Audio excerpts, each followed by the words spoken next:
حضرت علی کرم اللہ وجہ بیان کرتے ہیں کہ میں ایک دفعہ رسول پاک علیہ الصلوۃ والسلام کے پاس حاضر خدمت ہوا اور دیکھا کہ آپ علیہ الصلوۃ والسلام رو رہے ہیں۔ میں نے کہا یا رسول اللہ کسی نے آپ کو ناراض کیا ہے یا یہ آپ کی آنکھوں سے آنسو کیسے جاری ہیں؟ آپ علیہ السلام نے فرمایا نہیں، مجھے کسی نے ناراض نہیں کیا، بلکہ بات یہ ہے کہ جبرائیل علیہ السلام ابھی میرے پاس اٹھ کر گئے ہیں، انہوں نے مجھے بتایا کہ حضرت حسین رضی اللہ تعالیٰ عنہ کو دریائے فرات کے کنارے شہید کر دیا جائے گا۔ اور پھر جبرائیل علیہ السلام نے مجھے یہ بھی کہا کہ اگر آپ چاہیں تو میں آپ کو اس زمین کی مٹی سنگھا دوں۔ تو میں نے کہا ہاں۔ انہوں نے ایک ہاتھ پھیلایا اور مٹی ایک مٹھی میرے سامنے کر دی۔ اسے دیکھ کر میں ضبط نہ کر سکا اور میری آنکھوں سے آنسو بہہ پڑے۔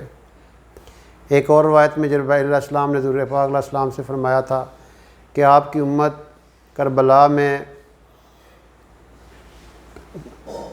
حسین کو قتل کرے گی۔